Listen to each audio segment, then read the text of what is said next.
El uso de la fuerza física, incluido su uso como retaliación, no puede dejarse a discreción de ciudadanos individuales.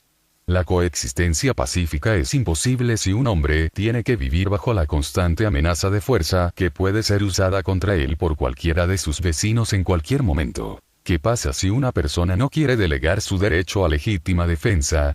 Pregunta el anarquista con frecuencia. ¿No es ese un aspecto legítimo de la libertad? La cuestión implica que un hombre libre es uno con el derecho a aplicar su deseo, cualquier deseo, simplemente porque es su deseo, incluido el deseo de usar la fuerza. Eso significa equiparar libertad con adoración a caprichos. Filosóficamente, la premisa subyacente es subjetivismo, en su versión personal. Los ciudadanos de una sociedad deberían responderle a ese subjetivista de la siguiente forma. No delegues tu derecho a la defensa propia, si ese es tu deseo.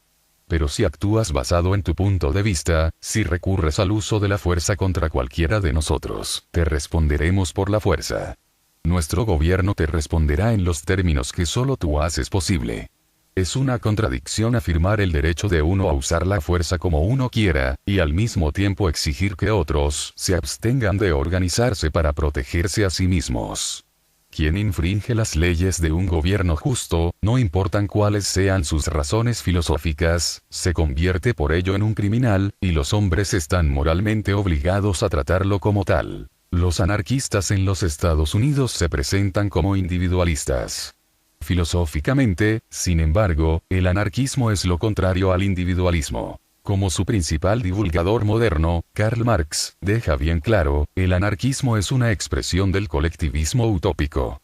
En la perspectiva utópica, el Estado por su naturaleza es una aberración explotadora, si bien temporal. Una vez que los hombres sean debidamente reprogramados, esta aberración desaparecerá, junto con todos los conflictos y las injusticias. La humanidad estará impregnada de una armonía amorosa.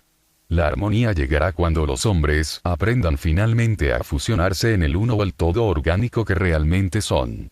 En otras palabras, los problemas sociales y la necesidad de tener gobierno se desvanecerán cuando la individualidad se desvanezca. La teoría del anarquismo no acepta que el desacuerdo honesto y la maldad intencionada siempre serán posibles para los hombres. No comprende la necesidad de un mecanismo que les permita a seres humanos de verdad a vivir juntos en armonía.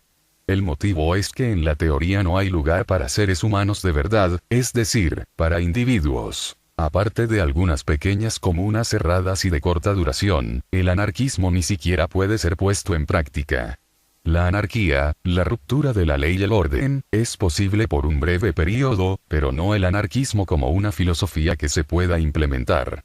El resultado inmediato de la anarquía, asumiendo que una sociedad no tenga liderazgo racional, tiene que ser el establecimiento de una cierta apariencia de orden a través del mandato de pandillas o el mandato de un dictador. Hasta los salvajes a nivel perceptual entienden que el caos sin ley es incompatible con la supervivencia. Si las palabras han de corresponder a objetos en la realidad, entonces el único referente de anarquismo, el único sistema político al que se refiere, es una versión del estatismo. Es por eso por lo que objetivismo rechaza como absurda la noción de que el gobierno republicano es un término medio entre el estatismo y el anarquismo. El estatismo es un extremo, el individualismo es el otro. El anarquismo es simplemente una forma más que insensata de estatismo. No es la libertad llevada al extremo, sino la negación del concepto. La anarquía, como concepto político, es una ingenua abstracción flotante.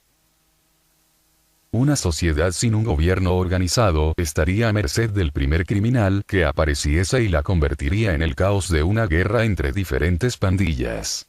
Pero la posibilidad de inmoralidad humana no es la única objeción a la anarquía. Incluso una sociedad en la que todos sus miembros fuesen completamente racionales y moralmente sin falta, no podría funcionar en estado de anarquía. Es la necesidad de leyes objetivas y de que exista un árbitro para resolver desacuerdos sinceros entre los hombres, por lo que es necesario crear un gobierno. Si una sociedad no ofreciera ninguna protección organizada contra la fuerza, cada ciudadano estaría obligado a ir armado, a convertir su hogar en una fortaleza, a dispararle a cualquier extraño que se acercase a su puerta, o a unirse a una pandilla protectora de ciudadanos que pelearían con otras pandillas, a su vez formadas con el mismo objetivo, y así esa sociedad degeneraría en el caos del mandato por pandilla, o sea, el mandato por la fuerza bruta, en una perpetua guerra tribal de salvajes prehistóricos.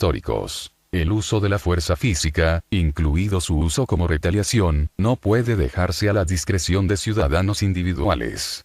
La coexistencia pacífica es imposible si un hombre tiene que vivir bajo la constante amenaza de fuerza que puede ser usada contra él por cualquiera de sus vecinos en cualquier momento.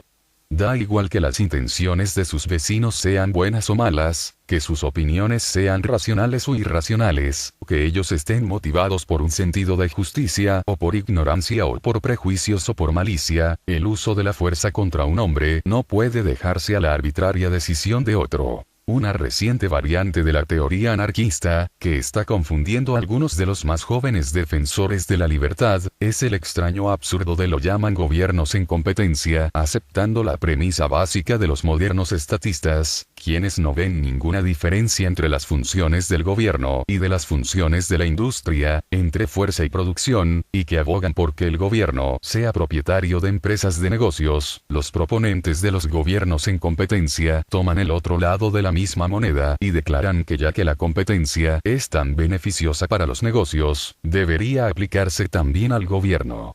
En vez de un solo gobierno monopolista, declaran, debería haber varios gobiernos diferentes en la misma área geográfica, compitiendo por la lealtad de ciudadanos individuales, cada ciudadano pudiendo ir de compras y escoger el gobierno que le gustara. Recordemos que el impedir la actuación de los hombres por la fuerza es el único servicio que un gobierno puede ofrecer. Pregúntate a ti mismo qué significado tendría el que existiera competencia en impedir la actuación de los hombres por la fuerza. No podemos llamar a esta teoría una contradicción en términos, puesto que obviamente carece de cualquier entendimiento de los términos competencia y gobierno. Y tampoco se le puede llamar una abstracción flotante, puesto que carece de cualquier contacto con la realidad o referencia a ella y no ser concretada en absoluto, ni siquiera en general o de forma aproximada.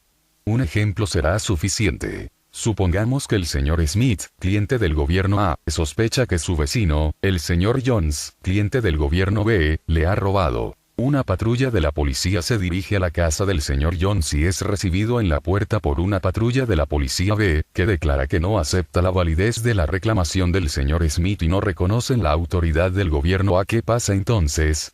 Puedes tener una idea a partir de ahí. El denominador común de esos los defensores de los gobiernos en competencia es el deseo de escapar de la objetividad. La objetividad exige una cadena conceptual muy larga y principios muy abstractos, para poder actuar por capricho, y para tratar con hombres en vez de con ideas, es decir, con los hombres de su propia pandilla, unidos por los mismos concretos. Imagina una pandilla de desconocidos andando por la calle principal, metralletas en ristre.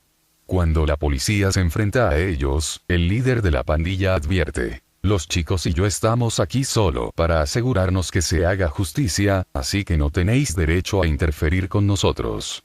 Según los anarquistas libertarios, en tales confrontaciones la policía está moralmente obligada a retirarse, so pena de traicionar los derechos a la defensa propia y al libre comercio. La fuerza privada es fuerza que no está autorizada por el gobierno, no está validada por sus garantías de procedimiento, y no está sujeta a su supervisión. El gobierno tiene que considerar ese tipo de fuerza privada como una amenaza, es decir, como una potencial violación de los derechos individuales. Al prohibir esa fuerza privada, el gobierno está tomando represalias contra esa amenaza.